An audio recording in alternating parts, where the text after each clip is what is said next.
You wake to the faint hiss of candlelight, your face veiled in lace that smells faintly of beeswax and death. The air is thick with roses, too many, their sweetness masking something older, metallic, inevitable. Somewhere beyond the chamber doors, a choir begins to sing. You rise, not as a woman, but as a relic, your bloodline already chosen centuries before you were born. Before we begin, a brief pause.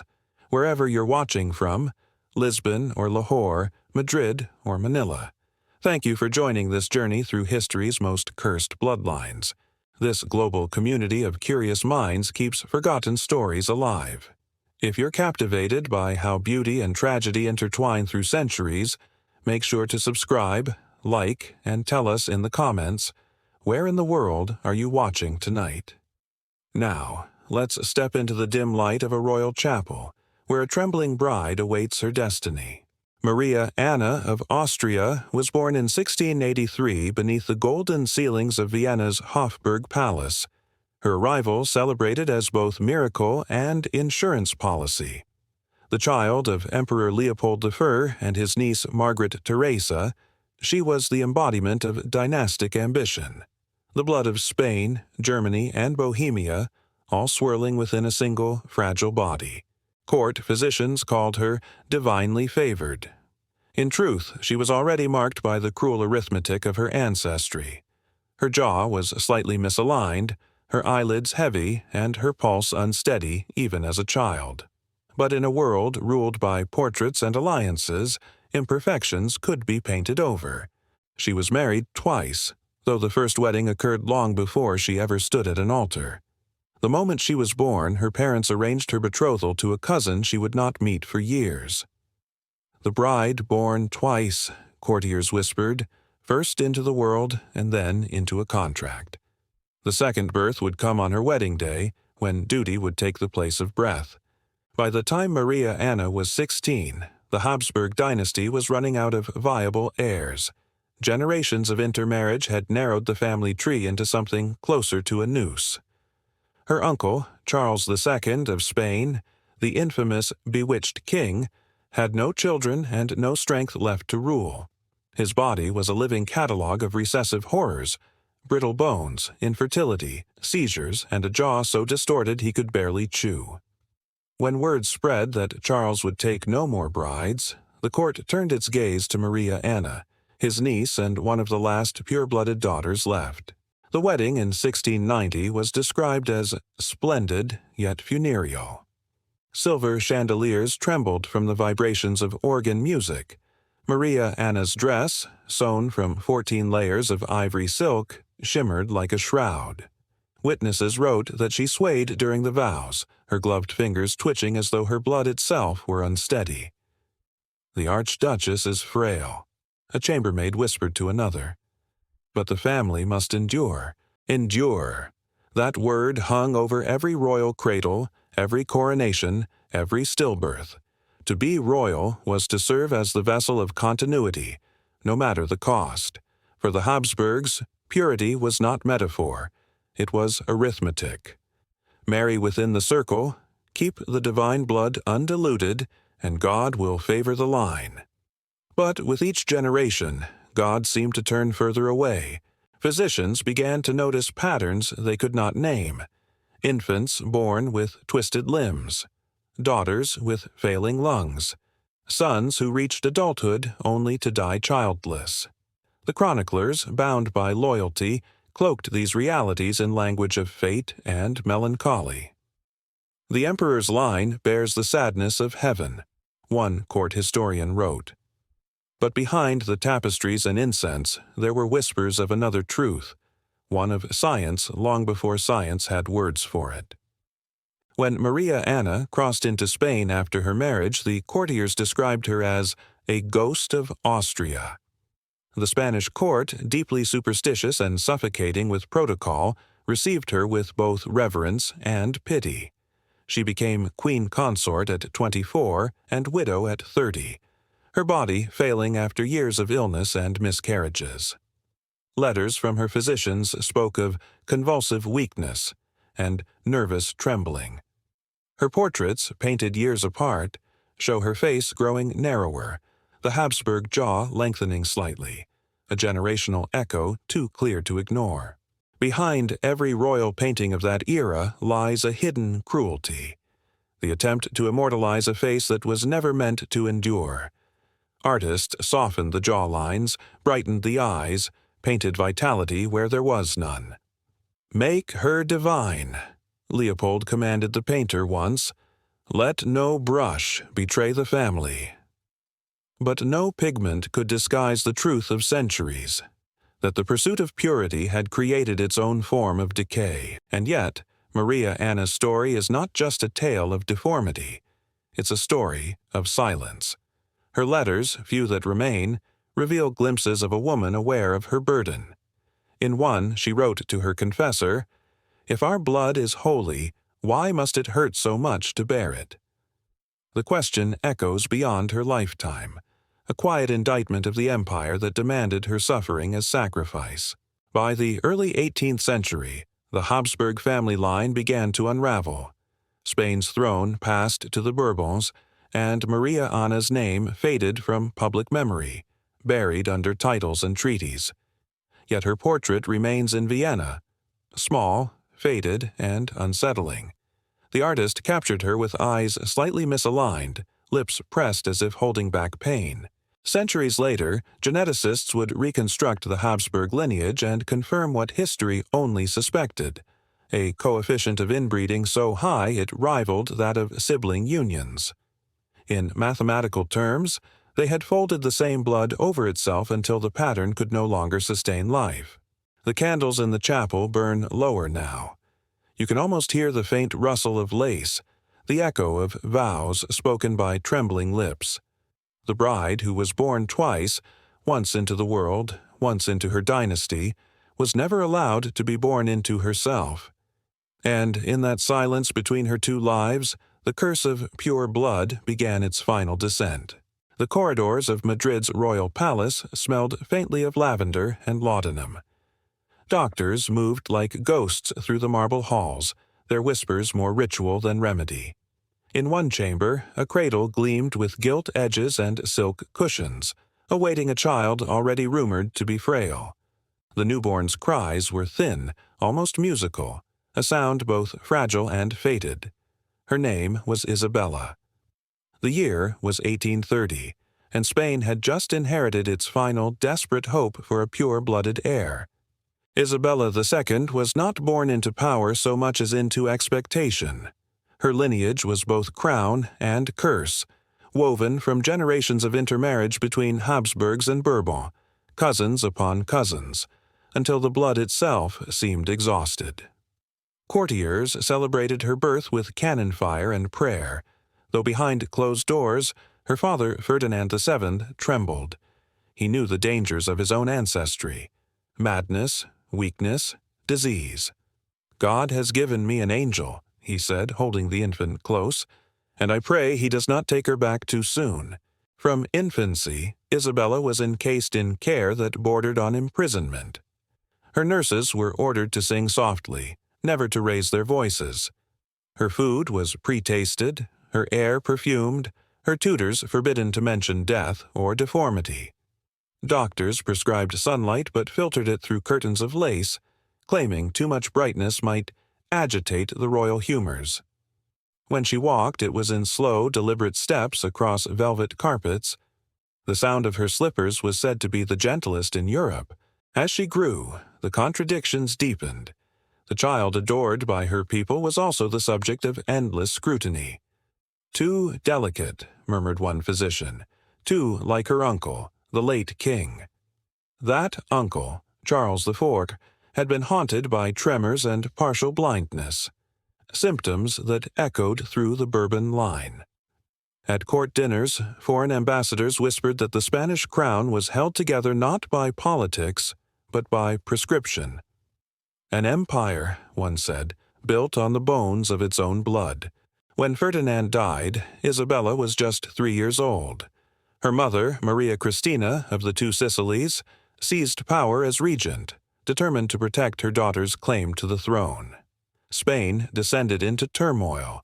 the Carlist Wars, sparked by Isabella's contested right to rule. While men fought and died in her name, the child queen was taught to sit perfectly still during lessons, her small fingers tracing maps of territories she might never truly command. At 13, she was declared of age and forced onto the throne. The ceremony was dazzling. Gold banners fluttering over Madrid, choirs swelling beneath cathedral arches. Yet, in the midst of all the grandeur, Isabella fainted. Witnesses blamed the heat. Her physicians knew better. She had inherited her ancestors' frailty, the same narrow chest, the same nervous heart. That night, she was carried back to her rooms, where medicine bottles gleamed like holy relics beside her bed. Marriage, too, became a matter of calculation.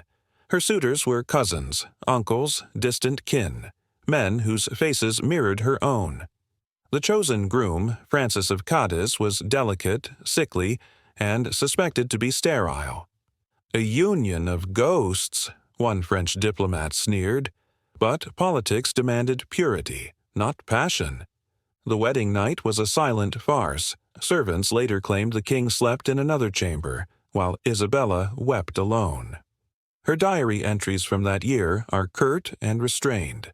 My duty is clear, my happiness irrelevant. Despite her fragility, Isabella proved a paradox. In public, she smiled, attended masses, and produced heirs, though whispers persisted that some children were fathered by her lovers rather than her husband. In private, she suffered from fevers, miscarriages, and fits of melancholy. One physician noted that her pulse races without cause, as if the blood remembers what the mind cannot. The palace itself became a medical theater, every corridor lined with remedies, tonics of mercury, opium tinctures, perfumed waters to hide the scent of decay. The image of Isabella II, the radiant queen in lace and diamonds, was carefully curated. Portraits showed her with luminous skin, her gaze serene, but contemporary accounts describe her complexion as waxen, her hands trembling as she signed decrees. "The queen smiles," wrote one courtier, "and we are meant to believe the kingdom is well." In truth, Spain was fracturing. Revolts spread through the countryside, and every rumor of Isabella's ill health became a metaphor for the nation's instability. By her 30s, the strain of rule and heredity began to erode her mind. She developed mood swings, paranoia, religious fervor. Confessors came daily, whispering promises of divine forgiveness. "My body is weak," she once told a bishop, "because God made me carry the sins of my fathers." The bishop did not correct her. Perhaps he too sensed the truth, that the sickness of her lineage was spiritual as much as biological. In 1868, rebellion finally came for her. Soldiers marched through Madrid, shouting for her abdication. Isabella fled the palace in a carriage surrounded by loyal guards, her hands clutching rosary beads. Witnesses recalled her murmuring, "It is finished, even porcelain shatters." She would live her remaining years in exile, her beauty fading, her memory of Spain clouded by illness. When she died in Paris decades later, her coffin was lined with white silk, her face powdered to perfection. Yet the photographs taken near the end of her life reveal the truth. A face that had become its own inheritance, pale, rigid, and eerily similar to those painted centuries before. Isabella II was more than a queen. She was a vessel for history's cruelest experiment. The empire she once embodied now survives only in portraits, each brushstroke a quiet confession. The silks have yellowed, the palaces have emptied, but the whisper remains. The sound of lace against glass, the faint echo of breath in a cage too delicate to hold life for long. And somewhere in the stillness of Madrid's royal palace, if you listen closely, you might hear it again, the trembling of a bloodline trying to keep its shape as it finally breaks. In the dim hush of a gallery, the portraits seem to breathe.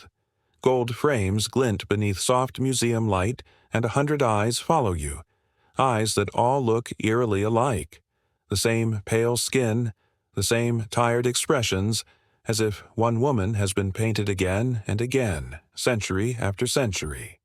What once was meant to display divine beauty now feels like an echo of something broken, a lineage repeating itself until it vanished.